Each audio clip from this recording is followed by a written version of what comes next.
La Sociedad Dominica de Medios de Comunicación, Sodomco, presenta A Pensar Más con Rosa María Palacios.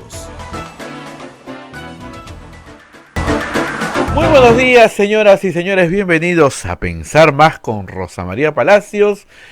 Hoy día estamos 20 de julio, estamos a 8 días de la fiesta de la patria, de cumplir 199 años de nuestro aniversario nacional. Ya los saludamos a través de las emisoras de la Sociedad Dominica de Medios de Comunicación, Sodomco, que está integrada por Radio Santa Rosa en Lima, en la amplitud modulada 1500, en la frecuencia modulada 105.1 en el sur de Lima.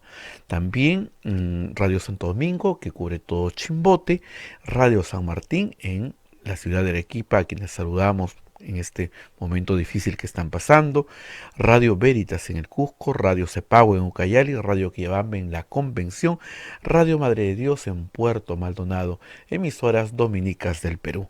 También tenemos otra red de radios amigas que se unen a la transmisión. Saludamos a Huánuco, a la ciudad de Huánuco, a través de Radio Huánuco, a Ayacucho, Radio La Voz de Ayacucho, en Puno, a través de Radio Pública y Radio La Decana, en Juliaca, Radio San Valentín, en Ancash, Radio Moro, en Huancayo, Radio Cumbres, la radio del Arzobispado, Satipo, Radio Milenio, en Abancay, Radio Estación Solar, Yurimagua, Radio Oriente, Cajamarca, Radio Los Ángeles, Apumaque Estéreo, AM Tagua nos ponen podcast en todo el Perú y del mundo, los aplicativos móviles, la página web de Radio Santa Rosa, www.radiosantarosa.com.pe. Ya estamos en comunicación con Rosa María Palacios en este 20 de julio. Rosa María, muy buenos días. Muy buenos días, Abel, muy buenos días a nuestra audiencia. Hoy es 20 de julio, ya tenemos 4 meses en una semi-cuarentena, por llamarlo de alguna manera, porque no es una cuarentena ya de aislamiento social obligatorio, sino de aislamiento social voluntario, que es lo que estamos haciendo en este momento, transmitiendo desde nuestras casas para que ustedes estén correctamente informados. Así que seguimos acá a una semana ya, casi de las vísperas del 28 de julio, donde el presidente de la República tiene que dirigir un mensaje al país. El presidente del Consejo de Ministros había pedido ir este 23 de julio para presentar su plan de gobierno y solicitar el voto de investidura. Aparentemente no va a suceder. Ahora vamos a conversar con uno de los líderes de APP, de Alianza para el Progreso. Quieren primero escuchar al presidente, lo cual va a ser un poco, digamos, reiterativo, porque tanto presidente como presidente del Consejo de Ministros están diciendo prácticamente lo mismo. Un plan de 12 meses, de muy corto plazo, donde prima el cuidado de la salud, el rescate de la economía y la garantía de unas elecciones democráticas y libres el próximo año. Esos 3 puntos de agenda, obviamente, no desaparecen otros, como la lucha contra la corrupción, que ha sido bandera de este gobierno, pero las prioridades están ahí, y las prioridades las pone la calle, ¿no? Es evidente que esos son los 3 problemas que más angustian, sobre todo los 2 primeros, los que más angustian a la población en este momento. Cómo salir de esta crisis sanitaria, cómo salir de esta crisis económica. Y de eso creo que sí vamos a tener que escuchar bastante cuáles son los planes, las propuestas, porque creo que una cosa es manejar la emergencia, la primera respuesta, como dicen los rescatistas, y otra cosa es tratar al enfermo ya, ¿no es cierto?, con un tratamiento de más largo plazo. Y estamos hablando sobre todo en este caso de la economía. A ver, todos sabemos que las cifras, cada vez que leemos cifras, son de espanto, porque no se ve un horizonte claro. Ese es el problema más grave. Todos queremos salir de esto. Nadie quiere estar 4 meses encerrado en su casa, ¿no? Ayer hablaba con una hermana mía que vive en Estados Unidos. Ellos sí pueden salir bastante más. Está en un estado donde no hay muchos problemas. Y me decía, ¿cómo se acostumbran, no? Sí, pues uno termina acostumbrándose. O sea, mis padres hace 4 meses que no salen de su casa. Y eso es lo que los mantiene, y a muchos, igual que tu mamá, a muchos gente muy mayor, eso es lo que los mantiene con salud. Entonces, pero llega un momento en que uno dice, bueno, ¿no? 2 años, 1 año, 10 meses, nadie lo sabe. La gran interrogante, y lo dijo ayer la doctora Macetti en Arequipa, no tenemos respuestas para esto. Esa es la verdad, no tenemos respuestas para esto. No sabemos cuándo se va a ir, sabemos que se va a quedar por muchos meses con nosotros.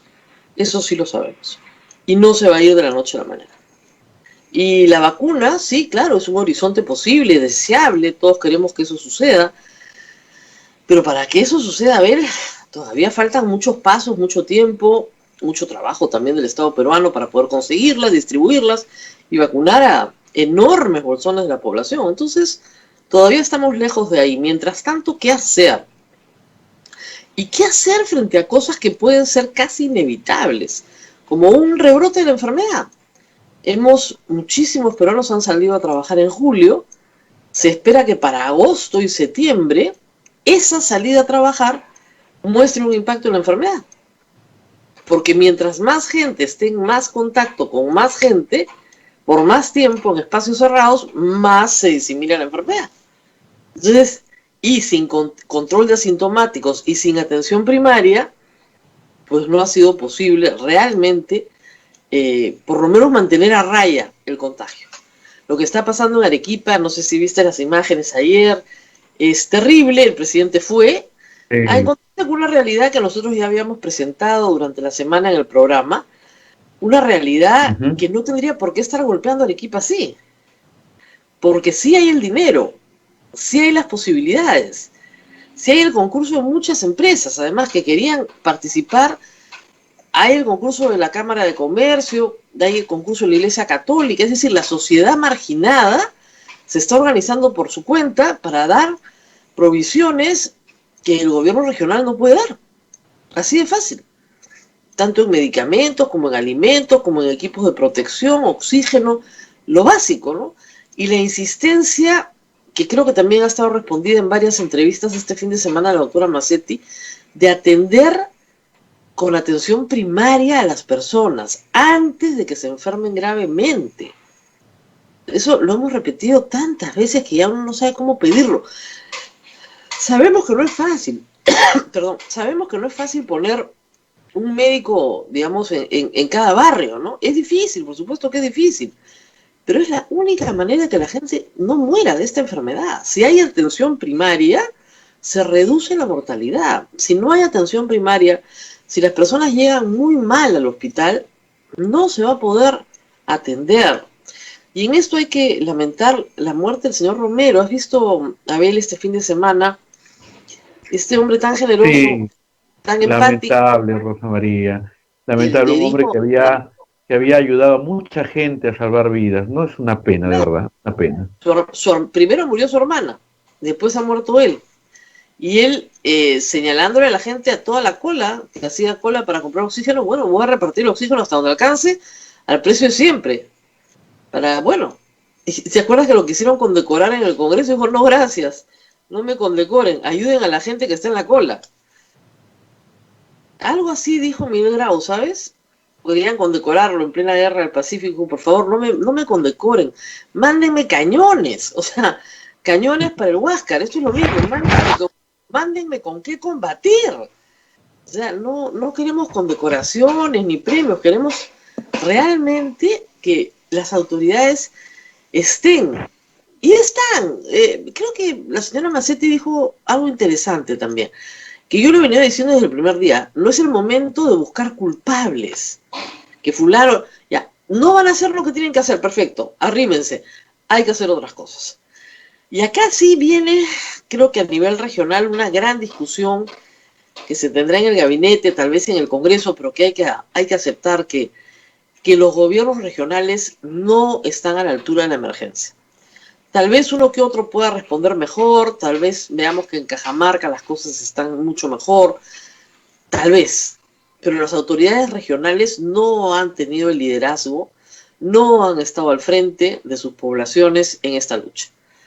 Y pueden reclamar más recursos, pero de hecho los tienen. Abel, todos los gobiernos regionales de Perú tienen recursos del canon sin usar. Podrían pedirle al mes perfectamente su utilización para levantar hospitales de campaña, para poner una planta de oxígeno, para poner plantas de oxígeno, porque una región es muy grande en distintas ciudades, para contratar más personal, pero no vemos esa iniciativa y sí peleas, divisiones, el alcalde provincial peleando contra el gobernador, en medio de esto. Creo que muchos han dicho que todo esto desnuda muchas falencias del Estado peruano. Bueno, una falencia que desnuda es la de la regionalización. O sea, se han transferido competencias desde hace ya 15 años, o más, desde el 2002, 2003. Competencias en salud, en educación, en transportes, en todo lo que por haber. ¿Con qué resultados? O sea, ¿qué bienestar ha traído para las poblaciones la transferencia de competencias a instancias de nivel subnacional? Y ese puede ser un largo debate. Pero el problema adicional no solamente es un problema, digamos, de la poca satisfacción que se puede tener con lo que tenía que haberse ejecutado, sino que en medio de una emergencia ya no hay tiempo para debate, se está jugando con la vida humana. Lo que está pasando en Arequipa no tiene nombre. El gobernador regional está en otra historia, está en su candidatura presidencial, está en otro rollo, ¿no es cierto? Nos lo dicen desde los médicos, los ciudadanos, los que tienen un negocio en Arequipa, te dicen el gobierno regional está en otra cosa. Y lo que se necesita hoy es salvar la vida de la gente. Eso es lo primordial. Arequipa es probablemente la segunda ciudad más importante del país.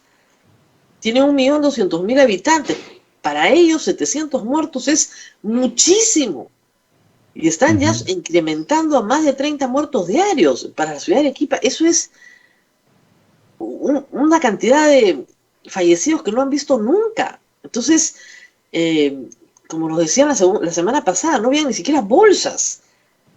Arequipa estuvo muy bien defendida justamente por su altitud durante mucho tiempo, pero es una ciudad que está a 2.200 metros de altura y cuando entró la enfermedad y se comenzó a expandir, como no ha habido atención primaria, como no ha habido búsqueda de contactos, como no ha habido suficientes pruebas, la enfermedad se ha expandido y se ha expandido con dureza sin que los hospitales estén preparados, sin que el primer nivel de atención esté preparado.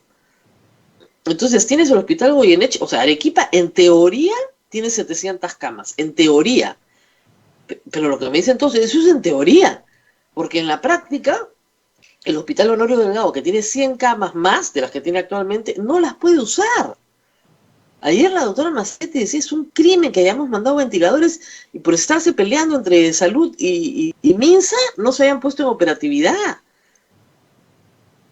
Yo creo que llega el momento en que es necesario que por razón de emergencia nacional, lamentablemente anoche estaba buscando el marco legal y no lo encuentro todavía, porque si hay marco legal para medidas de financiamiento, eso sí, o sea, el gobierno central puede quitarle el financiamiento a un gobierno regional si es que está incumpliendo sus metas de inversión, pero en este caso, no solamente se trata de quitar el financiamiento, que no es lo que quieres, al contrario. Lo que se trata es quitar la gestión. O sea, necesitas una rectoría única del Ministerio de Salud, pero en la parte de gestión y ejecución en la misma ciudad de Arequipa. Cosa que en este momento no tienes. La rectoría es de salud, sí, nacional, y de Dirección Regional de Salud de Arequipa por su cuenta, a lo que puede y a lo que quiere. Y no está resultando, está clarísimo. No está proveyendo la satisfacción que necesita el pueblo de Arequipa. Ahora, no es el único lugar, ¿no? Mira tú, madre de Dios. Lo que pasa es que Puerto Maldonado tiene pues 120.000 habitantes, una población flotante bien grande. Entonces, claro, no tiene la magnitud en números de lo que puede tener una ciudad como Arequipa. Pero no es el único lugar donde las epidemias, sí, claro, estaban bajando, como comentábamos la semana pasada en Lambayeque, donde, claro, ya el 30% de la población ya se contagió. Pero igual, los problemas continúan. Entonces, tiene que presentarse, creo yo, el gabinete y el presidente el próximo 28 de julio, con ideas frescas, con un par de nuevos ojos. La ministra Macetti dice, esto nos agarra a todos ya cansados, sí, pues, pero es el momento de traer ideas frescas y decir, muy bien, esta es una enfermedad nueva, la conocemos desde enero en el mundo, estamos a julio, son muy pocos meses, pero ¿qué ha funcionado? La experiencia de Guayaquil, perfecto, vamos por la experiencia de Guayaquil. La experiencia de Corea del Sur, vamos por la experiencia de Corea del Sur. No tenemos que inventar nada, tenemos que adaptarlo a la idiosincrasia del Perú y con eso salir adelante. Pero quedarnos en las mismas estrategias sin resolver los problemas de fondo no funciona, Abel. Ya, ¿cuántas camas más vamos a tener que poner? Si es que no atiendes el problema inicial, que es el problema de la atención domiciliaria de miles de pacientes. El caso del señor Romero, el ángel del oxígeno, como lo conocen, lo llevaron a la clínica cuando ya estaba muy mal. Y miren, una persona que sí tenía acceso, obviamente, a oxígeno. Lo llevaron a la clínica cuando la enfermedad ya había avanzado mucho, mucho, mucho. Y a pesar de que lo atendieron, y a pesar de que entró a UCI, no sobrevivió. No todos van a sobrevivir, es verdad, ni siquiera con tratamiento primario, pero tal vez una mejor atención inicial, tal vez no haber estado expuesto él mismo a tanta carga viral, él mismo despachaba el oxígeno, entonces ha estado en contacto con los usuarios, y los usuarios que van a comprar oxígeno vienen de casas donde hay alguien que está enfermo, y pueden ser asintomáticos, pero están cargando con la enfermedad, entonces es posible que este señor haya estado expuesto a una carga viral enorme, ¿no? Día a día. No solamente contagiando, sino sufriendo, como los médicos, mucho más impacto en el contacto con personas con la enfermedad. Hay muchas cosas todavía que podemos hacer, pero creo, Abel, que no se están haciendo y que necesitamos escucharlas esta semana, ¿no? Y por supuesto no necesitamos escuchar fraudes, ¿no? Felizmente Radio Santa Rosa, humildemente podemos decir que no caímos en el fraude del médico peruano en China, del genio peruano. ¡Qué barbaridad! Jorge Cuyubamba todavía se llama, Cuyubamba. No, Cuyubamba, lo del Bamba debió habernos advertido. Mira, te contaré, lo hemos estado comentando antes de salir al aire. Yo lo vi una vez en una entrevista que le hacían en ATV+, y me llamó la atención. Porque realmente Abel y yo buscamos invitados todo el tiempo, ¿no?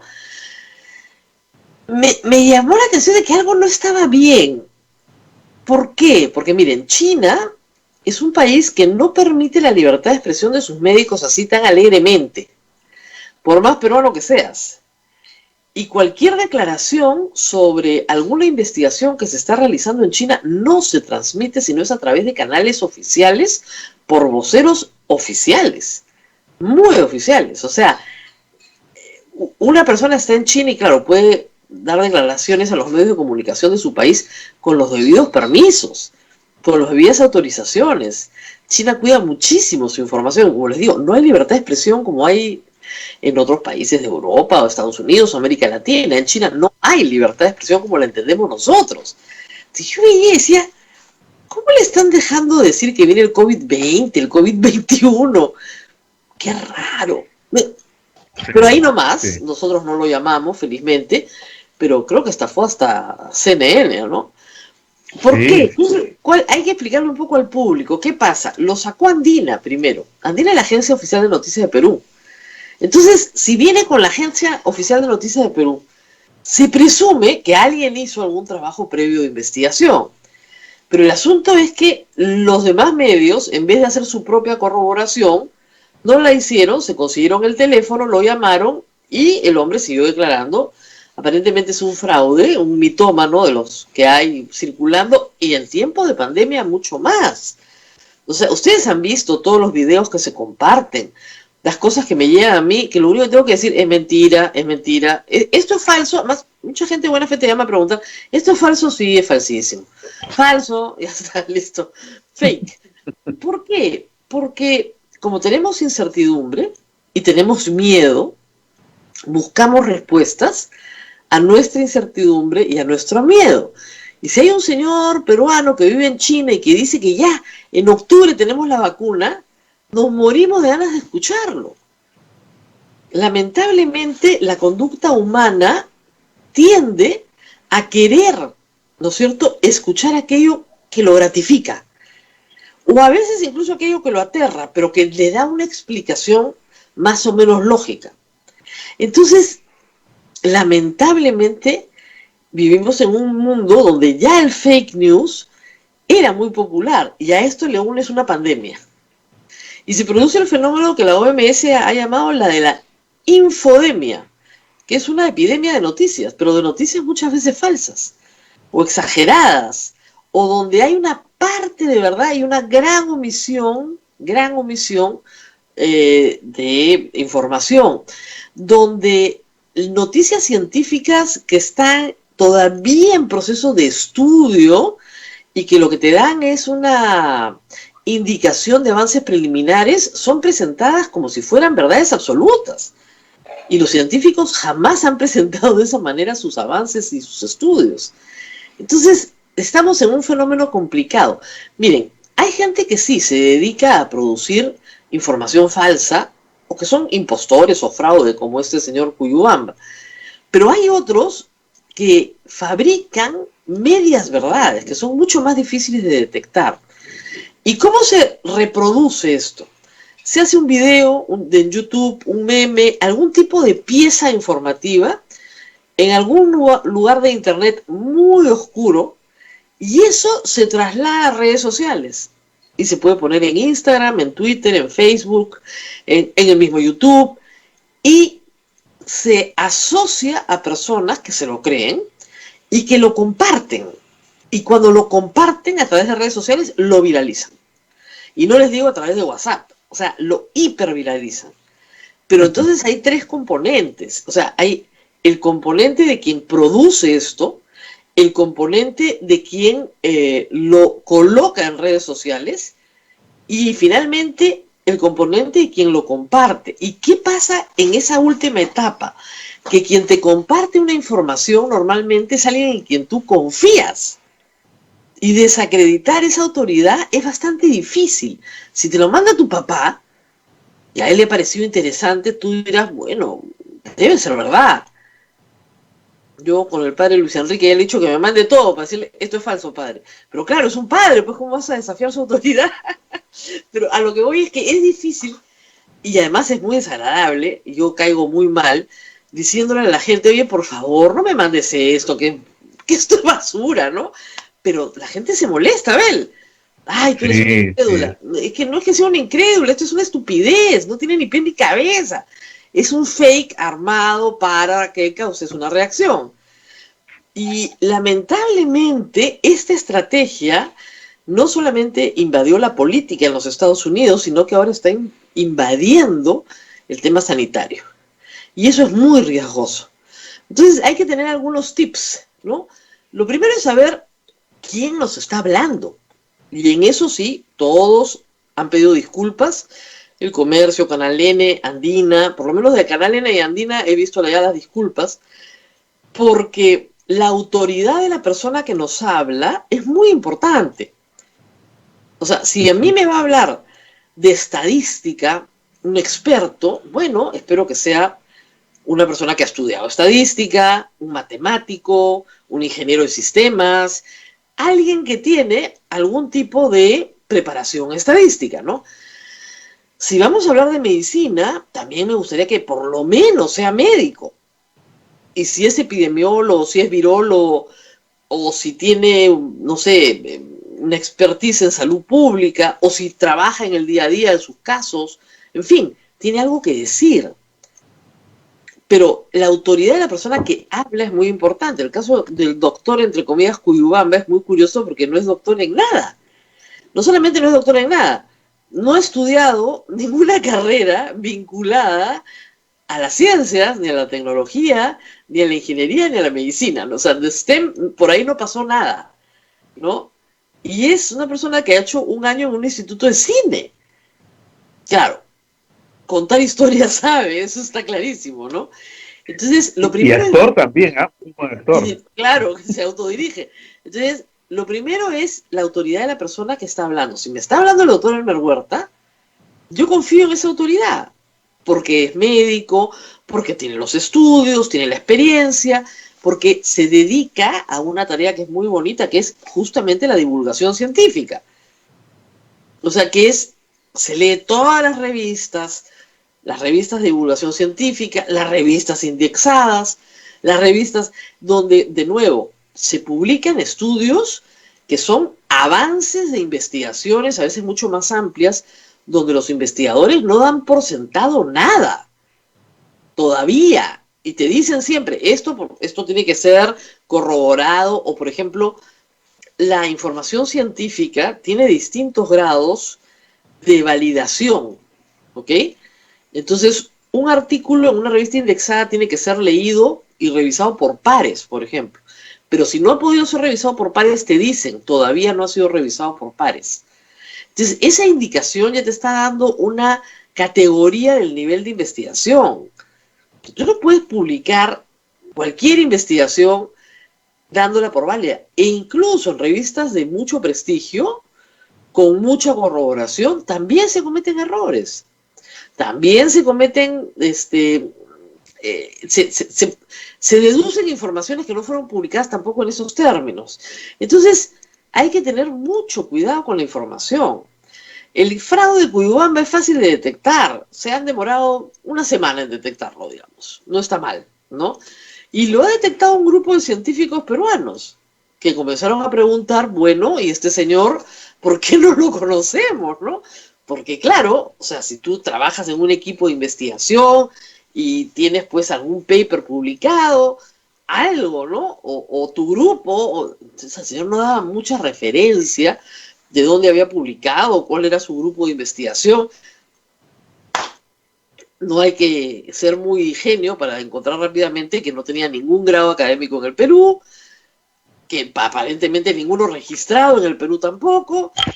Entonces, simple y llanamente se tenía que detectar que era un fraude. Pero, como reitero, el tema del fraude para el periodismo es un tema muy serio, sobre el cual tenemos que ir meditando todo el tiempo. Y hay grados de fraude, ¿no? Hay desde la sátira, que en realidad no es un fraude, sino todos tenemos el consenso que nos estamos riendo de algo, hasta, como te digo, el fraude absoluto, el invento total, el impostor.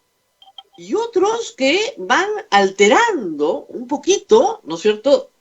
Parten de alguna realidad o tienen algún viso de realidad y sin embargo van introduciendo matices que hacen que la información carezca de rigor y sea finalmente falsa. El problema en tiempos de pandemia es que esto puede afectar gravemente la salud y también puede afectar la toma de decisiones de las personas. O sea, si tú me dices que la próxima semana viene la vacuna, yo puedo comenzar a actuar de forma muy irresponsable. Si viene la vacuna, ya llega, salgamos nomás, total. Ahorita nos curan a todos. Terminas comportándote en serio, de una manera muy irresponsable. Dejas de lavarte las manos, dejas de ponerte la mascarilla. Lo que está pasando en Estados Unidos con las mascarillas, por ejemplo, es de no creerse. A ver, se supone que es un pueblo oculto. No quieren usar la mascarilla. Poblaciones enteras se rebelan contra el uso de la mascarilla porque consideran que es su derecho no usarla. E incluso quieren que sus hijos regresen a clases presenciales en agosto sin usar mascarillas. Por supuesto, gremios de profesores han comenzado a protestar en todo Estados Unidos, pero no consideran que esto sea una forma de salvar su vida.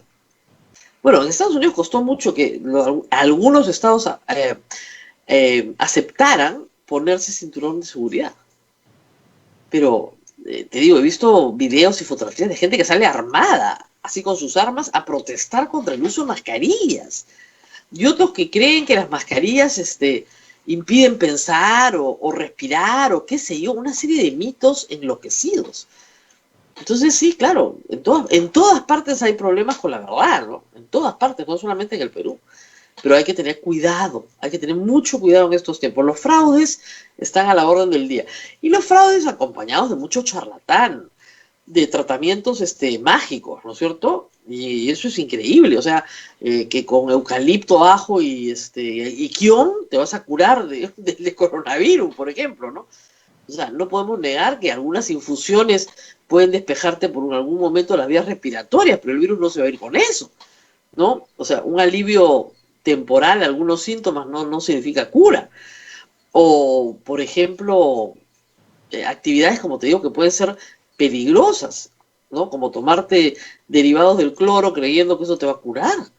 O tomándote dosis veterinarias de ivermectina cuando eso te puede matar.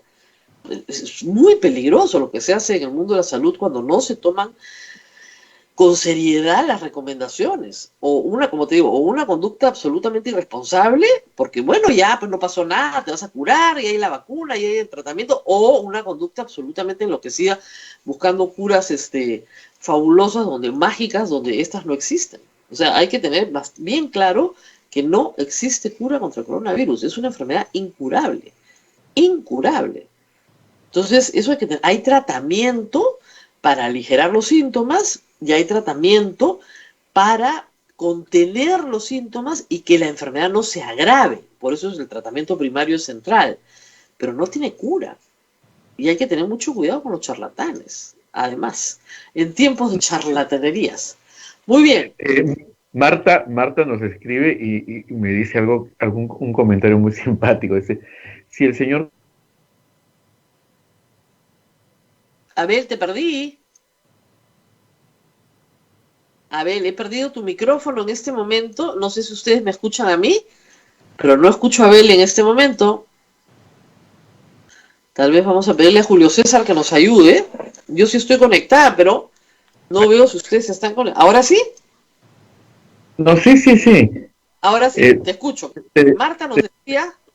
Te decía que la señora Marta nos decía, si el señor Cuyubamba postula al Congreso, sale elegido porque tiene el requisito fundamental para ser congresista. Claro, nos cuenta unos cuentazos de aquellos. Es que eso es verdad, pues.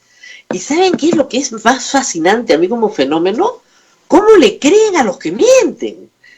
Al que dice la verdad, o sea, sale la doctora Macetti y dice, no hay cura para esto, ¿ah? Vienen meses de sufrimiento. Más o menos, ¿no? Viene uno que te dice, sí, mueles el ajo, lo chancas con eucalipto, le metes sus aspirinas y te cura. Sí. ¿Cómo puede ser eso? Claro, es que hay algo en la conducta humana, por eso hay ciencias de la conducta, que quiere creer lo que su razón le dice que no puede ser creído, pero lo quiere creer. Es un acto de fe, es un acto de voluntad. Yo siempre digo, cuando pones la ciencia contra la fe gana. La fe siempre gana. Es un tema de ciencia. Yo siempre digo, esto es un tema de ciencia. No es un tema de creencia. La creencia es un acto de la voluntad. Pero, bueno, ¿qué vamos a hacer? Pues a ver, fe contra ciencia. La gente quiere creer, pues que sobando, como dice, la única cosa que puede causar que te comas 5 dientes de ajo es que nadie se te acerque. Con lo cual logras el distanciamiento social, porque hueles horrible. O sea, en ese sentido sí tiene una lógica, ¿no? Pero nada más. No hay forma de que no, de que tú te cures. O sea, si fuera así de fácil, señores. Miren, como te dicen, cuando es demasiado bueno, duda. Cuando es demasiado fácil, duda también. La primera, además que lo que es increíble es que cuando se explican cosas muy sencillas y elementales, ahí sí hay incredulidad. No es así. Ay, tú dices, levantas la ceja y bueno, ¿qué vas a hacer? Ya explicaste. No es así. Es así, no es... Bueno, ya. De nuevo, no podemos perder el tiempo explicando. O sea, es una cuestión de fe. Y contra la creencia no puedes hacer nada.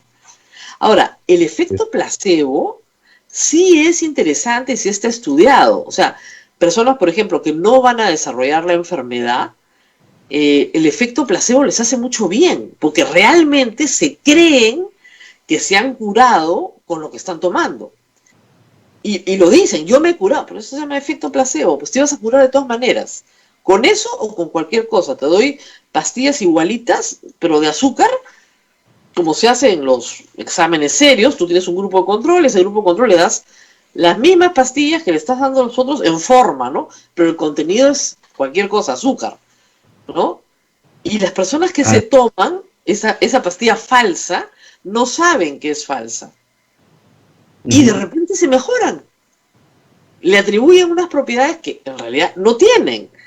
Y se mejoran. Bueno, eso te prueba que la pastilla que le estás dando al grupo en realidad probablemente no tenga, ¿no es cierto?, toda la potencia que tú quieres que tenga, ya que el placebo cura igualito que la verdadera, entonces la pastilla no te sirve para nada.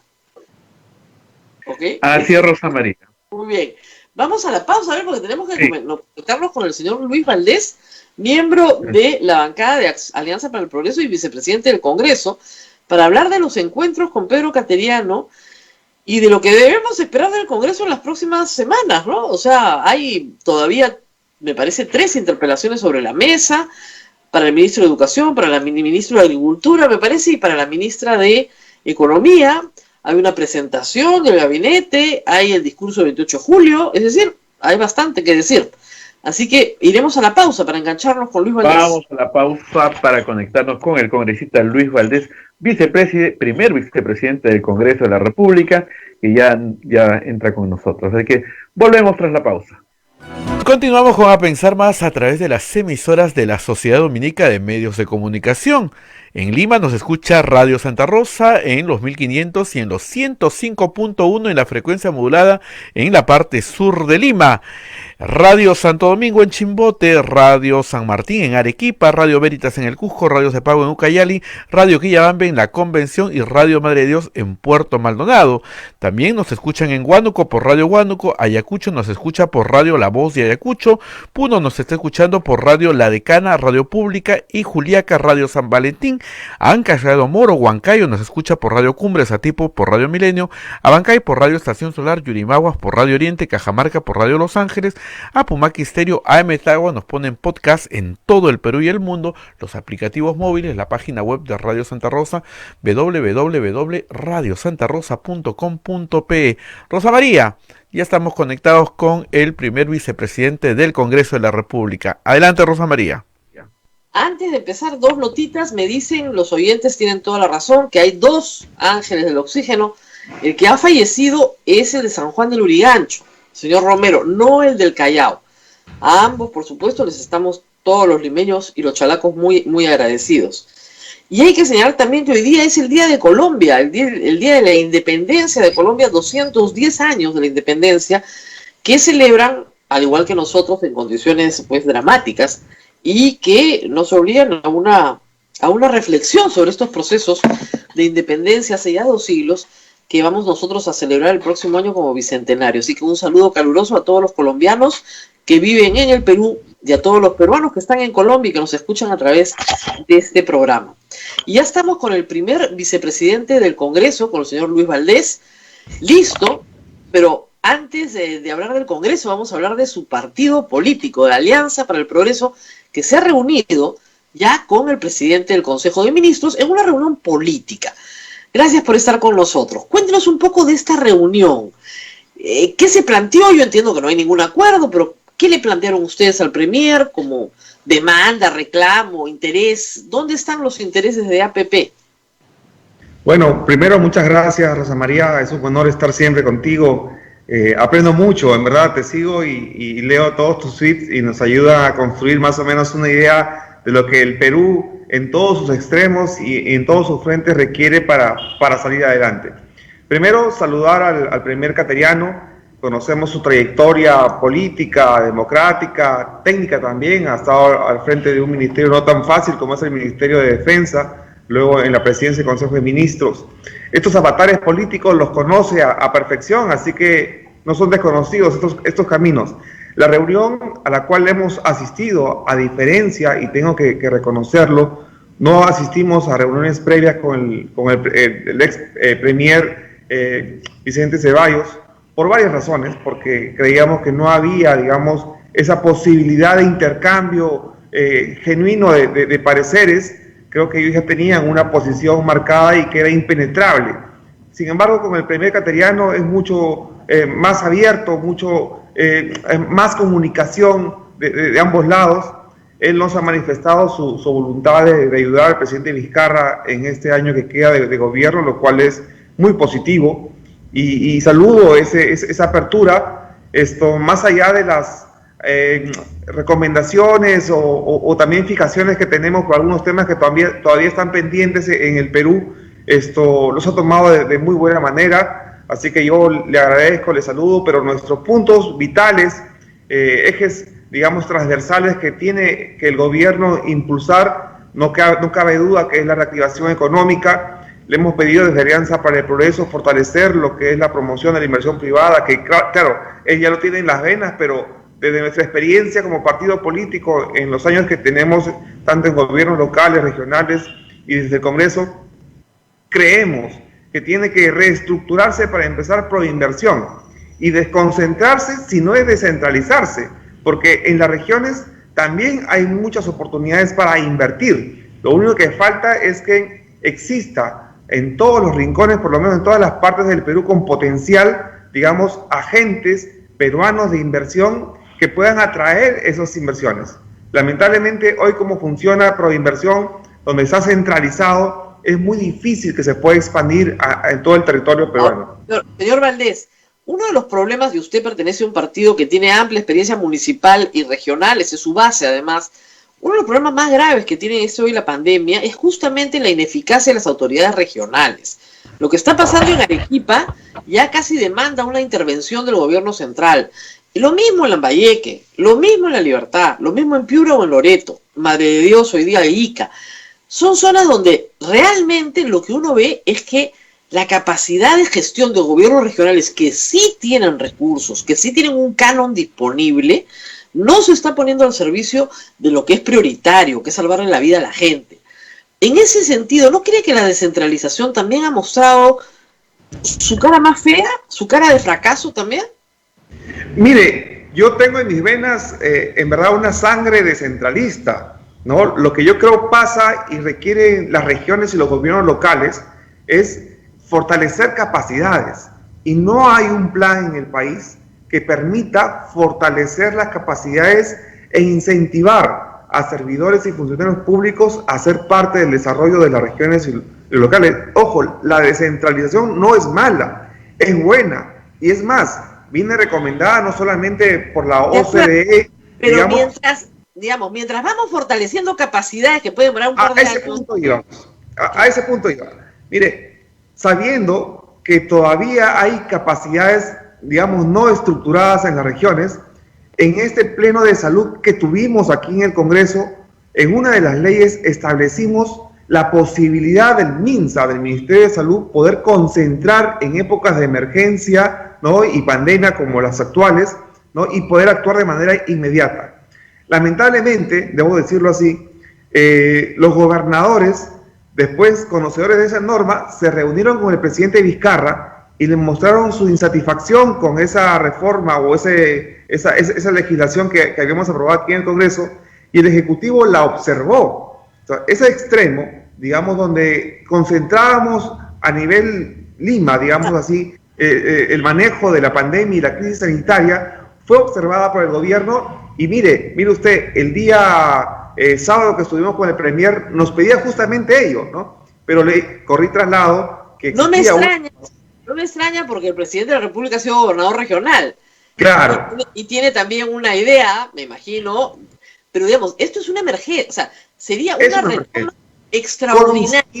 Coincidimos plenamente, y es más, el tema de centralizar la decisión en el tema de salud también lo relevaba de responsabilidad a los gobernadores que antes no habían fortalecido capacidades o no tenían los recursos. Entonces, hoy lo ameritaba, por lo menos, pero lamentablemente fue observada por el Ejecutivo. Hay la posibilidad de seguir haciendo esfuerzos. Lo que pasa en Arequipa, Rosa María, pasa en todo el Perú, ¿no? Y a veces han escuchado de repente la voz disonante del Congreso, pero es porque a veces recogemos esa sensación. Yo nuevamente insisto, vamos a ayudar al Premier Cateriano, queremos ayudarlo desde Alianza para el Progreso, y ese sentir de todas las bancadas. Finalmente, sus logros serán los beneficios de los peruanos, así que estamos a disposición del gobierno y del Premier Cateriano. Ahora, hay 3 interpelaciones todavía sobre la mesa porque los otros ministros ya se fueron: Educación, Economía y Agricultura. ¿Estas se van a tramitar esta semana? ¿O ya ustedes consideran que mejor escuchan primero al gabinete?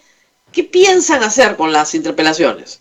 Sí, mire, nosotros desde Alianza para el Progreso no hemos firmado ninguna de las interpelaciones, y lo he dicho en reiteradas oportunidades y entrevistas que no era oportuno, ¿no?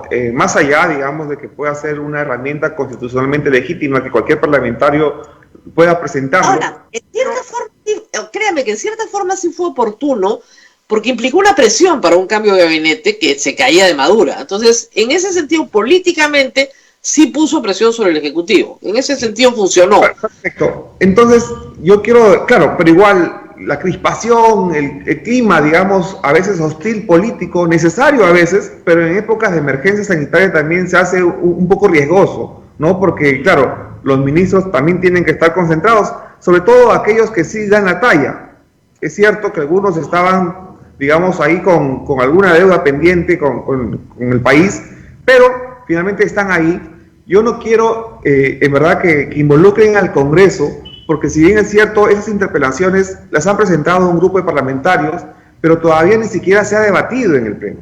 Y como constituye reglamentaria y constitucionalmente, esas mociones primero, antes de aprobarse, tienen que debatirse en el Pleno. O sea, lo que no asegura que se vayan a aprobar, ¿no? Y yo te doy un dato más. Esas interpelaciones han sido planteadas, presentadas tiempo atrás, pero han habido, y la mesa también ha hecho su trabajo de conversar con quienes han presentado las mociones, con las distintas bancadas, para un poco apaciguar, digamos, las aguas y el clímax político. Pero al final, yo creo que hoy con este cambio todos ganamos, ¿no? Creo que hay un equilibrio hoy sí en la visión, en la perspectiva del país que queremos, sobre todo en el manejo de la pandemia y lo que significa la reactivación económica. Creemos que en reactivación económica hay temas centrales, ¿no? Sabiendo que la microempresa es aquella que sostiene la economía del país, que se pueda establecer, no sé si un fondo de financiamiento especial para la microempresa, que digamos es motor de la economía, pero además le hemos planteado como bancada de Alianza para el Progreso al señor Premier, que hoy es cuando debamos hacer una reingeniería del aparato público. La burocracia, ¿no? y el exceso normativo, regulatorio, es lo que hace, digamos, que perdamos confianza y velocidad a la hora de dar respuesta, no solamente a la pandemia, sino a todo lo que significa desarrollo, ¿no? Ahora, hay un exceso de regulación. ¿Qué les ha ofrecido el Premier? Mira, nos ha ofrecido trabajar de la mano con el Parlamento, eso es muy bueno, ¿no? Escucharnos más. Yo creo que el sentimiento que nosotros recogemos de la calle, de nuestros representados, es un sentimiento y una problemática genuina. Entonces yo creo que, como te digo, va a haber mucho diálogo, eso es importante, reconociendo la autoridad, el carácter y la verticalidad que debe tener un premier, ¿no? Porque, claro, esa autoridad tiene que mantenerla y sostenerla por lo que tiene que hacer. Ahora, vamos a movernos un poco al Congreso. Lamentablemente, esta idea de reactivar la economía no la comparten pues sus colegas parlamentarios, porque lo único que están haciendo es disparando contra el presupuesto a ver cómo lo agujerean. ¿Qué pasó con la ley de peajes? Usted me prometió que iba a presentar una para derogarla. Mire, el mismo día tuve ya el proyecto, está firmado por mi persona, es más, está con firma digital, así que la fecha no se puede cambiar. Ya he conseguido la firma de mis 7 correligionarios parlamentarios. Se requiere la octava, que es el vocero ha pedido revisarla, claro, es su responsabilidad también. Así que Fernando Meléndez ahorita está en plena revisión del proyecto. El señor Meléndez es un apasionado de la política. Lo hemos visto. No, es un ciudadano que conoce mucho. Sí, pero digamos, no parece ser la voz de la cautela, ¿no? No, es bastante cercano a la población, bastante sensible a los problemas sociales y, digamos, es parte importante de nuestro partido, de nuestro equipo. No, yo lo sé, pero digamos, el día que se discutió y que vimos todo con mucha paciencia, la inmunidad parlamentaria, lo que vimos fue una persona que estaba completamente fuera de sí y que estaba gritando eufórico porque iba más o menos a ametrallar al presidente de la República. Bueno, el que está ahora, ¿no? Porque este va a durar 12 meses nada más, y yo me imaginaba que él aspiraba a que César Acuña fuera presidente y que por alguna razón quería llevar a su líder a juicio, pero a como diera lugar. Aspiramos que César Acuña sea presidente, ¿no? Yo porque lo sé, pero este hombre está desesperado por meterlo en un proceso. Sí, lo que sucedió ahí es un hecho, digamos, anecdótico, ¿no? Yo creo que sin igual, producto, digamos, del mal manejo político por ambas partes, hay que reconocerlo así, ¿no? Que creo que en esta época de reflexión nos va a permitir poner los puntos sobre las IES y las cosas en su lugar. Pero lo más importante de todo, Rosa María, es que de lo malo, como dice mi presidente Acuña, hay que sacar lo bueno. Creo que nos permite hoy en este espacio de reflexión poder evaluar de manera, digamos, correcta, ¿no?, y veraz el tema de esta protección constitucional que tiene. ¿A usted le parece que el señor Chejade, ya cometieron el error de llevarlo en su lista, ¿no? Pero ¿a usted le parece que el señor Chejade, que es una persona que se ha beneficiado personalmente de la inmunidad parlamentaria, pueda, después de este desastre, seguir presidiendo la Comisión de Constitución? Mire, yo no voy a hacer una defensa personal a ultranza. Mi objetividad me permite también analizar la integralidad del espacio y de los hechos. Lo cierto es que la Comisión de Constitución, ahí, y yo soy parte de esa comisión, soy miembro integrante, aprobamos un dictamen en mayoría, ¿no?, que justamente constituía la eliminación absoluta de la inmunidad parlamentaria. Valga saber también que quien presenta este proyecto, y es apellido del partido, claro está, es el mismo presidente de la comisión, Omar Chejade, ¿no? Se debatió, se discutió. Créeme que los constitucionalistas que yo escuché en las sesiones que participé, nadie o la gran mayoría no estaba de acuerdo digamos, ante la eliminación de la inmunidad parlamentaria. Sin embargo, era una decisión que ya como partido habíamos tomado y también varios partidos habían hecho un ofrecimiento de campaña y debían cumplir. Entonces se aprueba ese primer dictamen, lo cual va, digamos, a consideración del Pleno del Congreso y no alcanza los votos. Y ahí viene mi primera, digamos, precisión. No es que el Congreso, digamos, rechazó esa eliminación de la inmunidad parlamentaria. Hubimos 82 parlamentarios. No, la culpa es popular, está clarísimo. No, la culpa es de ustedes. Hubimos 82 parlamentarios que aprobamos, digamos, la eliminación de la inmunidad parlamentaria. Sin embargo, lo que vino después fue un ataque frontal y certero en contra de la institucionalidad. Aquí no diferenciaron quién votó a favor, quién votó en contra, que hubiera sido lo justo y lo correcto, sino se avasalló de manera desproporcionada, por decirlo poco, digamos, a todos los... Pero, señor Pérez, ¿cómo se les ocurre votar a favor de ese disparate? Usted es abogado. Te volaron 5 artículos de la Constitución en 10 minutos. Me refiero al primer dictamen que solamente... No, yo no sé, pero ¿por qué votaron a favor de ese disparate? Luego, mire, gran disparate, digamos, hoy se dice así de manera bastante abierta. Yo lo dije en el instante en que votaban, ¿eh? Pero hoy nos da la oportunidad de debatir de manera ampliada, y eso es lo que ha pedido el Consejo de Estado, lo cual me parece saludable, ¿no? Y lo hemos recibido de muy buena forma aquí en el Congreso, porque permitirá reexaminar, reevaluar. Doctor, lo único que se les pedía era que la inmunidad la tengan igualita, pero que la levante la Corte Suprema, nada más. Esa era toda la reforma, nada más. Eso fue lo que votamos a favor 82 parlamentarios. Sin embargo, se nos avasalló. Claro, entonces, el artículo, le va a decir una cosa, constitucionalizaba el tráfico de influencias, ¿ah? Eso de con ese artículo, Luciana... Yo tengo mis reparos. Yo tengo mis reparos, pero valga en verdad es también que 82 parlamentarios votamos a favor del primer dictamen, que es la amplia mayoría del Congreso, ¿no? Y una minoría votó en contra, lo cual no permitió llegar a los 87 votos. Pero 82 votamos a favor. Sin embargo, nos metieron a todos en un solo saco y hicieron de nosotros y papi. Sí, más de 100 votaron a favor del segundo. O sea, ¿quién se vuelve 5 artículos de la Constitución en media hora? Pero mira, es la Constitución, o en todo caso, digamos, el clímax político, porque incluso de APP, ¿no? También del Partido Morado, ¿no? Del Partido Frente Amplio, de todos los partidos votaron a favor. O sea, no solamente... Pero ojo. Hasta del Partido Morado, que es un partido que se le acerca bastante al gobierno. Se dividieron. O sea, los que salvaron la cara del Congreso fueron los de Frente Amplio y el Partido Morado. Los fujimoristas iban a votar en contra siempre, porque eso ya está clarísimo. Pero por lo menos se dieron cuenta de que era una trampa. Era una barbaridad. Ahora, la cosa viene más grave, doctor, porque en el pleno de Trujillo, que ya nos contará, no quisieron votar el tema de los impedimentos para ser congresista, con la oposición de Podemos, obviamente de Fuerza Popular también, y de UPP. O sea, ya hay varios que dicen, mejor no. ¿Qué pasó? Entonces no va a haber ninguna reforma constitucional, porque si ni siquiera pueden votar esa. Imagínense pues la de la inmunidad. Yo le aseguro que esa votación va a llegar y va a alcanzar los votos necesarios para la reforma. Así que estamos no en reflexión, sino en un cuarto intermedio. Ya se hizo el primer debate, vendrá un segundo debate y posteriormente vendrá la votación. Espero, y en verdad por lo que siento al interior del Parlamento, que se va a alcanzar sin lugar a dudas esa votación. Muy bien.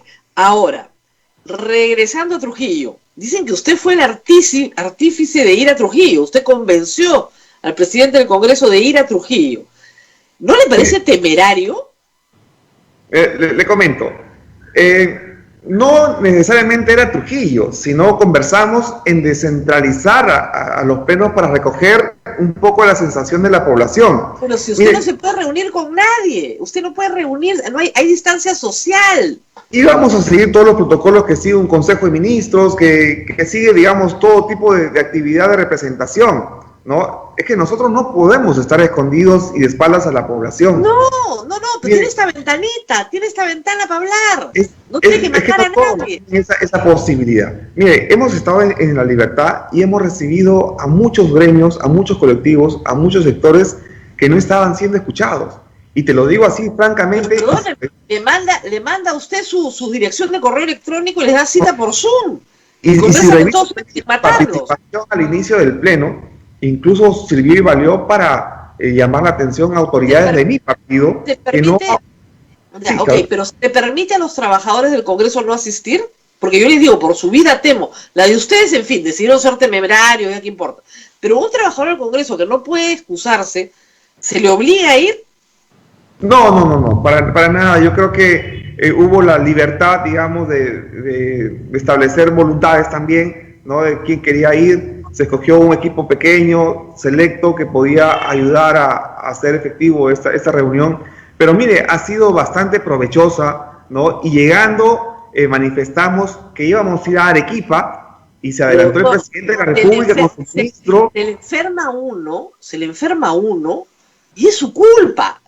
¿Cómo puede cargar con eso? Mire lo que pasó el día de la instalación del Congreso. Se les dijo no lo hagan.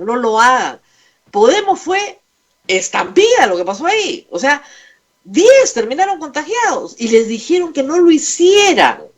Entonces, ¿por qué esta idea de ser, parecen Donald Trump? ¿Qué idea temeraria tienen ustedes de arriesgar su vida y la de los demás?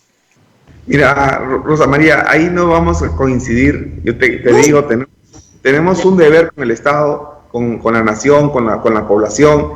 Y voy más allá, ¿no? En mi caso, yo tengo un hijo pequeño, Benjamín, a quien amo mucho, y en verdad para llegar a casa es todo un ritual, una serie de protocolos, porque entendemos que hay un alto riesgo, pero también entendemos aquellos que tenemos la vena, digamos, social, que no podemos dejar sola a la población y tenemos que venir a la oficina, tenemos que ir a trabajar, tenemos que ir a enfrentar los distintos desafíos y riesgos que genera la función pública. Pero señor congresista, ¿qué cosa de diferente tiene encerrarse en el Congreso, hacer una transmisión virtual, y encerrarse en un hotel en Trujillo y hacer una transmisión virtual? La gente le molesta que usted haga esas cosas, la irrita, le da cólera. Claro, lo que no se vio y tampoco era necesidad de publicitar por parte nuestra es que quien dirigió cerca del 80% del tiempo de la sesión fue Guillermo Aliaga, el segundo vicepresidente del Parlamento, porque el presidente y quien habla estuvimos atendiendo a todos los colectivos que tenían una necesidad, ¿no? A los representantes de salud, pero de nuevo, al empresariado, al microempresa. Regresamos a nuestra conversación de siempre. ¿Qué cosa puede usted hacer por esas personas que le van a pedir por agua, por luz, por el puente, por el hospital, por el oxígeno o por la reactivación económica? Usted como congresista no puede hacer nada. No, eso no es cierto. ¿Qué resultados concretos de lo que le pidieron? Miren, nos reunimos con todos los sectores sociales y además nos reunimos con todas las autoridades y servimos de agentes de articulación. ¿correcto? Uy, ya, tráfico de influencias, ya. No es tráfico de influencias, porque en verdad son derechos sociales, son derechos, digamos, de la población, de colectivos. Por ejemplo, que los médicos, que las enfermeras no tengan los EPS, que no tengan las condiciones, ver por qué no, que los escuchen, que los atiendan, que los reciban, ¿no? Recoger la sensación, por ejemplo, del microempresario de Trujillo, de La Libertad, que son, digamos, artesanos del cuero, del calzado, industriales también. Entonces, y ver cómo podemos articular esfuerzos conjuntos y poder solucionar. ¿Cuántas horas hicieron por carro Lima-Trujillo? 7 horas. 7. Han volado, ya. ¿Y iban varios por carro o cada uno en un carro? No, cada uno, digamos, primero cada uno fue con sus propios recursos, ¿no? Fue en su carro cada uno, con todas las seguridad y garantía, no pusimos a nadie. 5 por carro no fueron. No. O sea que gastaron un carro para cada uno. Mire, cada uno fue con sus propios recursos. En mi caso fui con mi automóvil, igual los vicepresidentes. Ahora quieren irse a Arequipa. Así es. Bueno, yo sé que los arequipeños los van a recibir como merecen. Es que no se da cuenta que la gente se molesta cuando ustedes hacen estas cosas. No hemos sentido eso en La Libertad, por lo menos en verdad hemos sido bien recibidos, agradecemos a todos los hermanos y hermanas liberteños y liberteñas que, digamos, el calor norteño siempre es, digamos, digno de reconocer, ¿no? Y mi agradecimiento. Usted de ahí, entonces no había problema. En Arequipa no creo que los traten con el mismo cariño, ¿ah? Justamente vamos a evidenciar de repente esos desfases que han habido en la gestión. Pero mire, usted tocó un tema importante, ¿no? El día que fuimos a La Libertad, 2 días antes fue el ministro de Transportes, ¿no? A ver cómo estaba funcionando el gobierno ahí. Entonces fue positivo, porque nuestra presencia obligó al gobierno a mandar un funcionario de alto nivel, ¿no? Hemos dicho que íbamos a ir a Arequipa y ha ido el ministro de Agricultura y el presidente de la República también a poner orden. Entonces, si esto hay que hacer... Si eso hay que hacer para que vaya el gobierno, porque lo que pasa en Arequipa pasa en todo el Perú, vamos a seguir haciéndolo. Porque nosotros vamos a la población, ¿no? O sea, nosotros... Por eso nunca podría ser congresista. Porque el congresista no es un tramitador, no tramita favores para su clientela. No es cliente. Es un error grave. Eso lo rechazamos y la Constitución nos reconoce esa facultad, esa capacidad, esa actitud de representación y nuestra representación tiene que estar a ese nivel. Mira, cuando estuve en campaña, te comento así rapidito, y eso le habrá pasado a todos aquellos que están en campaña política, cuando llegamos al mercado, al territorio vecinal, al distrito, al centro poblado, ¿no? Lo primero que nos pide la población es, mira, tú vas a ganar y no vas a volver acá. Te vas a desaparecer hasta que termine tu mandato y vuelvas a pedir la votación. Así es lo que se quejan, ¿no? Entonces, justamente en un estado de necesidad y de emergencia hoy, no estar ahí sería, digamos... Pero, señor, más allá de su presencia física, que puede ser evangélica, como un sacerdote que acompaña al pueblo, más allá de la presencia espiritual, en concreto, naranjas. Y ese es el problema, porque la docencia política implica explicarle a esa gente... Yo no voy a volver a verte, ¿por qué? Porque mi trabajo no va a estar junto a ti, mi trabajo está a hacer leyes, reformas políticas, para que la próxima vez tú elijas a un mejor Congreso, por ejemplo. Es un poco abstracto, pero en conclusión, plata, naranjas. No se ofrece plata. No, lo que pasa es que hay que rendir cuentas, ¿no? Hay que recoger entusiasmos si están siendo atendidos la población, porque hay que fiscalizar. Está dentro de las facultades también. Oye, te atiende el alcalde, el gobernador, no sé, el servidor público, recogemos denuncias, recogemos todo tipo, digamos, de sensación. Pero creo que es positivo. La autoridad que, digamos, proviene, digamos, del voto, de la misma voluntad popular también. Esto tiene que estar siempre cerca de la población. Y te digo, yo ya tengo algunos años en esos trajines políticos y no podemos destetarnos, valga el término, y tampoco desprendernos y abandonar a nuestra población, digamos, que siempre escucha una... Alianza para el Progreso tiene un control importante político a nivel subnacional en el norte del país. ¿No es cierto? No digo que tenga todo, pero tiene una presencia en alcaldías, en gobiernos regionales, tiene consejeros regionales, muy bien, gobernadores. Tumbes, Piura, Lambayeque y La Libertad, Ancash. ¿Cómo les ha ido con la pandemia? Fatal. Yo ahí tengo mis reparos. Hay un problema estructural para el manejo y la solución de problemas en el Perú. Por eso creo que tiene que hacerse una reingeniería en el país, ¿no? Empezando por las normas burocráticas que retrasan y retardan las soluciones hacia la población. Y eso es un pedido que le hemos hecho al primer cateriano. Si no cambiamos, es más, le he pedido que cambien la ley de contrataciones del Estado, ¿no? Porque situaciones como estas tiene que haber. Y la buena noticia que me ha dado la ministra de Economía, que participó en esa reunión, es que vienen trabajando un proyecto ya de cambio, de reforma de las adquisiciones del Estado con el Reino Unido, ¿no? Con el país que acaban de contratar. Entonces, eso es importante saber, porque, claro, el gobierno nacional justamente contrata con un Estado, digamos, apartando la ley de contrataciones, sabiendo la burocracia y los obstáculos que te pone. Pero así como pasa con esa ley, pasa en todo el sistema público, Rosa María, ¿no? Es más, yo no puedo concebir hasta ahora, solamente un ejemplito, no puedo concebir hasta ahora que dos municipalidades te exijan requisitos distintos para una autorización, para una licencia, por ejemplo. Eso no puede pasar. ¿Y quién tiene que cambiar eso? El Ministerio de Economía y Finanzas.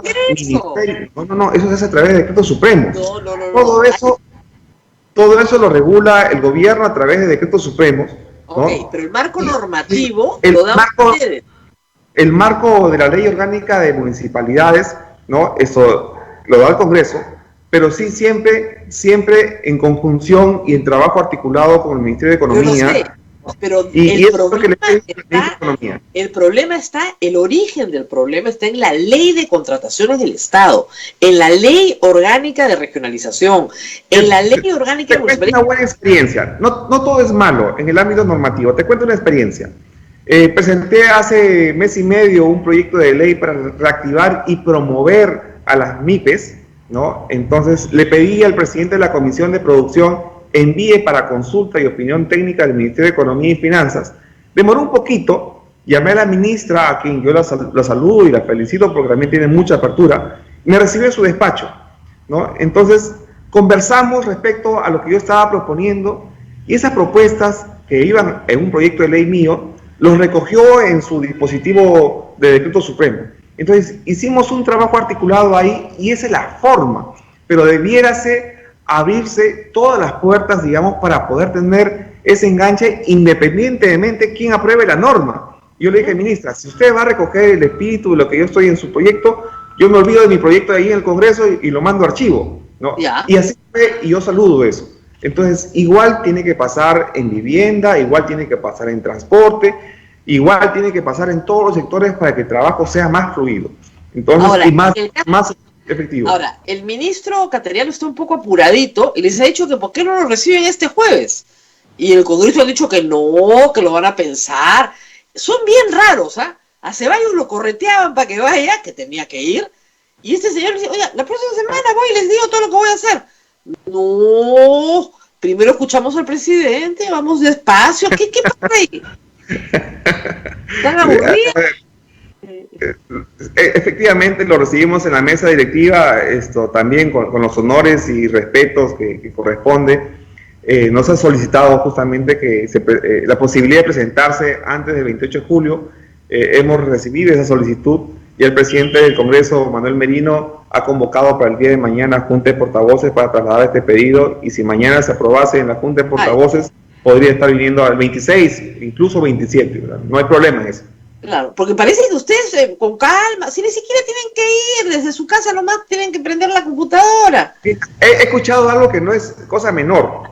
He escuchado de algunos voceros decir, pero si ministros son 12 nuevos que recién están entrando a sus despachos, ¿no? ¿Qué van a venir a exponer si primero tienen que recoger la información, procesarla y establecer, estructurar un plan de trabajo? Es que creo que el primer ministro ya tenía una idea bien clara de lo que iba a hacer. El primer ministro sí, no me cabe la menor duda, pero por ejemplo el ministro de Trabajo, el ministro de Energía y Minas, ¿no? La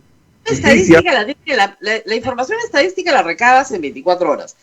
Y luego sobre eso, los ministerios, si están bien alineados, el problema del gabinete anterior era que no estaban alineados, si están bien alineados, y creo que este gabinete sí está bien alineadito, van a responder en la misma línea que plantea el primer ministro. No, yo saludo el liderazgo del Premier, lo reconocemos aquí, así que yo espero que el día de mañana que tenemos junta de portavoces se apruebe el día y que pueda venir lo más pronto posible de todas maneras, y en eso vamos a empujar nosotros como Alianza para el Progreso. ¿Por qué no se llevaban bien con el primer ministro Ceballos? ¡Qué raro! Lamentablemente no recogía el espíritu, digamos, de la representación nacional. Había malísima comunicación. Creo que no podíamos nosotros transmitir las preocupaciones, las dudas. Era muy hermético, ¿no? Es más, en mi calidad de vicepresidente, y ahí no lo digo como persona, así he hecho algunas llamadas a PCM, nunca me contestaron el teléfono, mucho menos me la devolvieron la llamada. Entonces, en esa forma de trabajo tan, digamos, envolvente, ¿no? o aislada, es imposible hacer gestión. Entonces, yo creo que hoy hay un nuevo escenario, un nuevo espacio, y vamos a trabajar para este año, digamos, devolver la esperanza a los peruanos. Bueno, y van a tener unas buenas elecciones el próximo año, que es lo que ustedes quieren. Así es, y eso es la garantía del Premier Castellano. Claro, el problema es que si ustedes desprestigian a su banca, a su grupo político, no tienen esperanza el próximo año. Créeme que vamos a trabajar y estamos haciéndolo de una manera sincera y sin cálculo. Y sin cálculo. Yo creo que... Bueno, hay que hacer un poquito de cálculo, ¿no? Porque el pobre señor Acuña, yo decía, avísenle, le están matando la candidatura. El señor lo está matando. Pobre hombre, no va a poder postular. Es una cosa de terror. Entonces, claro. A veces, Arejas, en verdad, a veces nos reprende, él es el líder del partido, reconocemos también su experiencia, su capacidad. Nos ha valido también para corregir algunas decisiones que hemos tomado, su mano firme y también de visión, sobre todo desinteresada a favor del Perú. Eso lo reconozco uno puede entender que en Acción Popular hay 4 candidatos presidenciales, pero ustedes tienen uno nomás, entonces no tendría por qué haber tanta cosa tan extraña, ¿no? Tan desarticulada. Y una persona, y sobre todo con su experiencia, su expertise, su capacidad, que es impresionante. No me ha dicho si le van a pedir a Chejade que se retire. ¿Por qué no es usted presidente de la Comisión de Constitución? Yo tengo una responsabilidad en la mesa, en el Congreso. Pero se puede levantar con las dos cositas, yo creo. Es bastante difícil, ¿no? Y en verdad, respaldamos al congresista Chejade en la Comisión de Constitución, vamos a ayudarlo. Yo creo que es un trabajo de todas las bancadas ahí poder afinar y afianzar un trabajo que las reformas exigen. Pero él creía de toda convicción que estaba haciendo historia. Eso gritaba, estamos haciendo historia. Decía, no puedo creerlo. Entonces, no está bien, o sea, no está bien ubicado políticamente. Han habido algunas reformas importantes que se han empujado ahí. Si dejamos de lado el tema de la inmunidad parlamentaria y de altos dignatarios, han habido grandes reformas, por ejemplo, la paridad de alternancia es una de ellas, ¿no? El distrito electoral de los extranjeros es otra de ellas. Pero usted es un político joven, lo que no quiere decir que sea un joven político, porque hace tiempo que está en política. ¿Cuándo se dio cuenta esa noche que estaban metiendo la pata mal? Porque en un momento usted tiene que haber pensado, no, esto viene mal, esto va a ser un problema, esto es un desastre. Porque yo entiendo la confusión instantánea, pero como a los 20 minutos usted tiene que haber dicho, no, ¿qué pasó acá? Esto está mal. ¿Cuándo se dio cuenta de que esto era un desastre? O hasta la mañana siguiente, recién en la amanecida, dijo, ¡ay, qué horror! ¿Qué he hecho? Respecto a ese tema, yo no quiero encender la pradera todavía. Hay mucho que reflexionar, hay mucho que conversar, hay que dar vueltas a la página. Las cosas sí tienen que mejorarse para el bien de todos, ¿no? Este Consejo de Estado que se hizo post votación ha sido muy importante, ¿no? Para bajar la crispación política, para bajar, digamos, los enfados, los enojos y las emociones, ¿no? Ahora toca reflexionar. El defensor del pueblo prácticamente los convenció de que lo estaban dejando al pobre sin poder levantar la mano, y él no tenía ni siquiera vela en el entierro, no lo habían invitado, pero ni siquiera decir nombre y apellido, nada, y pum, le habían quitado todas las competencias, todas las inmunidades al defensor del pueblo, que entiendo fue el que les dijo, oigan muchachos, yo no les he hecho nada para que me traten así, pero la verdad es que eso no puede volver a pasar. Eso es lo que le quiero decir, no puede volver a pasar. No, gracias por tus palabras, nosotros las tomamos muy bien y nos ayuda en verdad a reflexionar cuando la crítica es objetiva independiente de estemos o no de acuerdo, pero por lo menos nos permite hacer reflexiones más amplias y profundas. Y el tema de los agujeros fiscales, yo entiendo lo de los peajes, dicen que lo van a resolver, pero lo de las pensiones viene bien complicado. O sea, darle a las personas la posibilidad de entrar sobre fondos del tesoro, porque no son sus ahorros, ¿no? Fondos del tesoro público, significa dejar a los pensionistas sin ingresos. Es algo bastante serio. O sea, da la sensación que en el Congreso se cree que el dinero del Estado es infinito. Y no es pues infinito. Entonces, en esa materia, ¿cómo ve el ánimo del Congreso? Mira, yo no te quiero decir que mal respecto a ese tema. Me parece que hay una fuerza bastante importante a favor de desprenderse por lo menos de un pequeño porcentaje. Suena bien, ¿no? Es que suena bien, que te den plata, canudo, pues no, todo suena bien, pero a la hora de la hora es quién paga la cuenta. Pero claro, yo no te puedo adelantar una opinión al respecto porque también a veces me toca dirigir la mesa y de pronto me toca dirigir el debate de este proyecto de ley, de este dictamen, ¿no? Pero a la hora usted también puede votar, ¿ah? No, sí, voy a votar de todas maneras, voy a votar. Y mira, yo te doy un dato, y te lo dije en la entrevista pasada, en nuestro partido hacemos un debate interno previo al pleno, ¿no? Y tomamos y adoptamos una decisión. A veces ahí perdemos, a veces ahí ganamos, entonces es parte de la democracia y ojo, se analizan todos los aspectos, incluso el técnico. He visto algunos de su grupo, a mí me daría miedo debatir, ¿eh? No hay forma.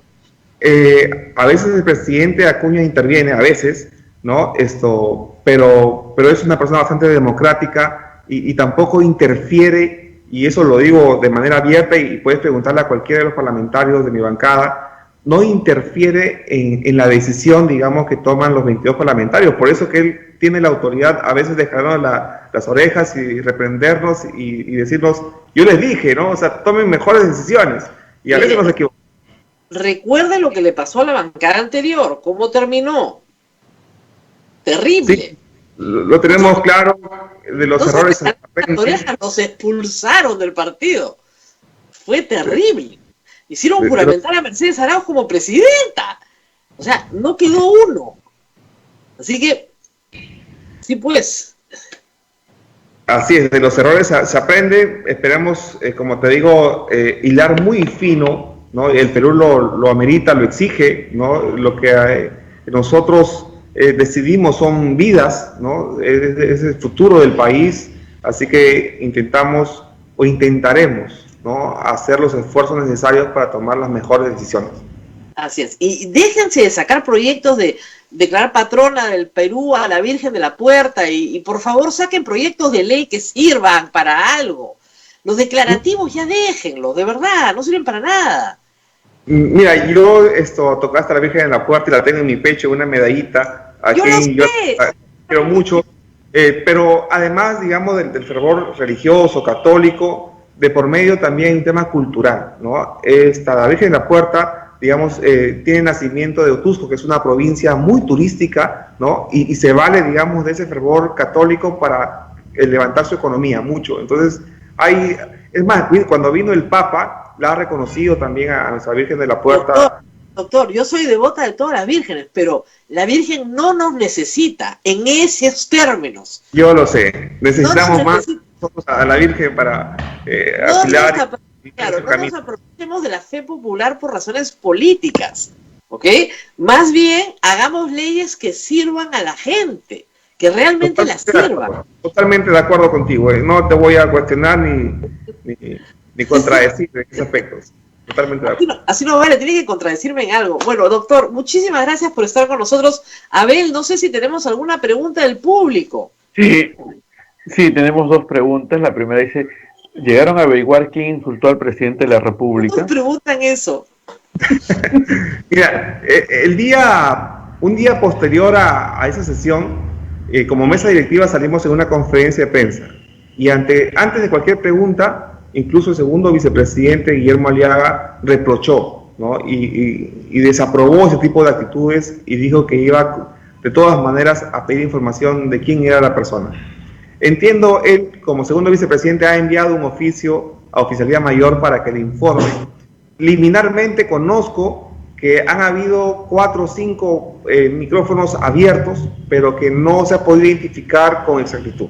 Pero igual, nuestro reproche, ¿no? y nuestro cuestionamiento a aquellas personas que digamos, de esa manera profieren insultos, calificativos, creo que eso denigra al Congreso mismo. Eso no atenta contra nadie más que no sea contra el Congreso mismo. Dice Dieter Columbus que no ha sido él, ¿ah? Que él no, dicen que no ha sido él, dicen, y yo le creo. Pero yo le digo, parecía Meléndez, ¿ah? Por la pasión. No, mira, uno de los 4 micros no era de él, estaba apagado su micrófono. A ver, como viene el chisme, ¿de quiénes eran los 4 micros abiertos? Solamente tenía en la mente el de mi colega Dieter Columbus, pero él no ha sido. No ha sido, ya, nos quedan 3. No recuerdo los otros 3 nombres, ¿no?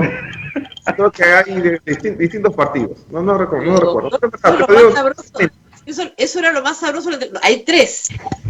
De 3 voceros, que no son ni el de Fuerza Popular, ni tampoco es el de ustedes. No creo que sea el señor Sagasti.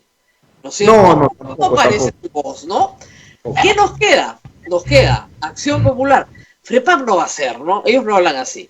Ya. Nos queda Acción Popular, nos queda Podemos, nos queda UPP. ¿Cuál de los tres? No tenemos la certeza de quién, ha sido, pero sí, en verdad, reprochamos absolutamente ese tipo de actitudes y conductas que espero no se vuelvan a repetir. Podemos, UPP, ahí tenemos, y Acción Popular. Te soy honesto, no tengo esa información.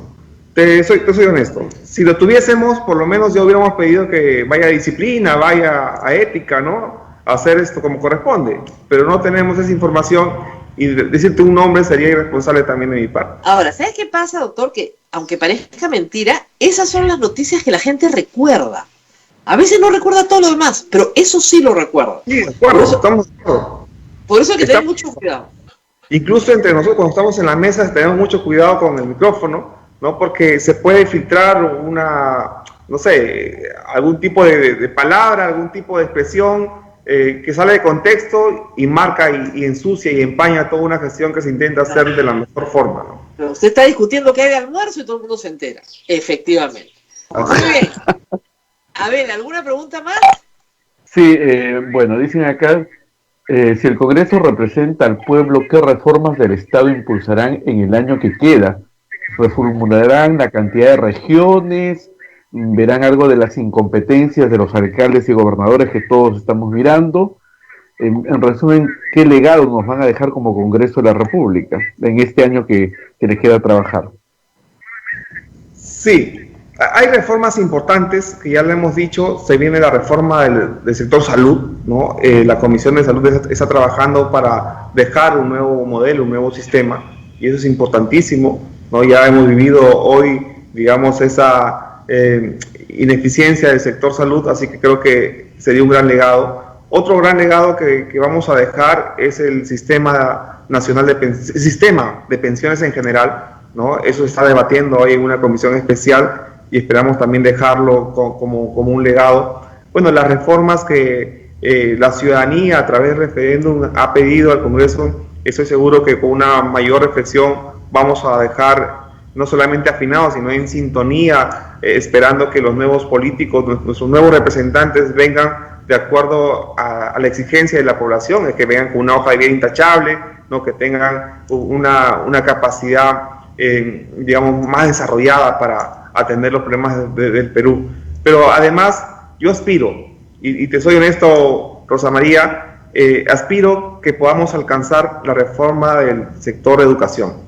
Y en ese sentido, yo sé que tú me vas a cuestionar el 6% del PBI, te comento, le he pedido al Premier Cateriano, ¿no? Y a la Ministra de Economía, el día que nos hemos reunido último, me den un espacio, ¿no? Para poder fundamentarles, informarles lo que recoge y el espíritu de este proyecto, no solamente de la perspectiva social, política, sino también técnica. Ellos se han comprometido a darme ese espacio y creo que es la forma, en este espacio de reflexión para la segunda votación, poder conversar con ellos y hacer ese intercambio de de parecer, es una norma declarativa, no sirve absolutamente para nada, pero si a usted lo hace feliz, lo van a hacer feliz. Por eso, más allá de lo que pueda sentir yo con esa norma, quiero conversarlas con ellos primero. Ellos son los técnicos, ¿no? Con el Premier, con la ministra de Economía, el ministro de Educación, nos sentaremos, ¿no? Y veremos, y si ellos me convencen, pues eso quedará ahí. Si yo los convenzo, me van a ayudar a que eso se concrete. Creo que es el espíritu de esta bancada de mi partido, ¿no? Bueno, si, por si acaso, si censuran al ministro de Educación, me han chismeado que lo van a hacer jefe de SUNEDU, ¿ah? Así que no les va a salir mucho el negocio. Tengan cuidado, ¿ah? Mire, yo creo que aquí no tengo ningún interés particular. Nosotros no hemos impulsado la censura o la interpelación del ministro de Educación. Yo creo que, es más, ningún servidor tiene por qué sentirse ofendido con una interpelación, porque simplemente es un interrogatorio respecto a algunas dudas, y si, digamos, pasa ese examen, tendría que, sin ningún problema... Todo el interrogatorio al ministro de Educación es sobre SUNEDU, no sobre el Ministerio de Educación. Y está como por la... No, rarísimo, pues, ¿no? Sí, entonces, sí, había que ver, había que evaluarlo, ¿no? Todas las preguntas sobre SUNEDU, o sea, casi nada del Ministerio de Educación. Es una venganza de un partido político que tiene una agenda de punto único, que es que le licencie en su universidad. Es otro tema tan importante. Tú me dices, es por tema SUNEDU, entonces yo infiero que debe ser por los procedimientos que ha seguido adelante, y es un poco lo que le hemos pedido también al Premier Cateriano, ¿no? Es que la administración pública tiene que ser predictible en todas sus decisiones, ¿no? Entonces, si es predictible, si ha sido predictible, digamos, en su ejercicio, no tendría por qué haber ningún problema. Pero más aún, podemos ayudar a la predictibilidad si logramos y conseguimos que nuestro gobierno sea un gobierno electrónico. Es el momento, es ahora. Yo le dije al presidente Vizcarra, a quien lo conozco hace varios años, en Trujillo, y me acuerdo de la fecha, el 30 de diciembre del 2018, le dije, cuando lo iba a dejar yo al aeropuerto, presidente Vizcarra, el tiempo que le queda, estoy hablando 30 de diciembre de 2018, el tiempo que le queda no le va a permitir dejar gran infraestructura, ni hacer grandes reformas. Entonces, lo que sí nos puede dejar en ese tiempo corto que le queda es un gobierno electrónico, ¿no? Que genera satisfacción, genera transparencia e integridad en la gestión pública y sobre todo predictibilidad, ¿no? Entonces, han pasado 2 años, ¿no? Y no se ha hecho mucho. Entonces, hoy nuevamente le reitero al gobierno, ahora al Premier se lo ha hecho saber. Entonces, creo que eso nos va a cerrar un poco las puertas a la corrupción. Vamos a ser mucho más efectivos, más predictivos también. Así que esperemos que el Premier pueda tomar esa sugerencia nuestra. Muy bien, muchísimas gracias, señor Luis Valdés, por haber estado con nosotros, primer vicepresidente del Congreso de la República. Y, Abel, nos tenemos que despedir porque son 9:30. No. Muchas gracias, bendiciones con todos.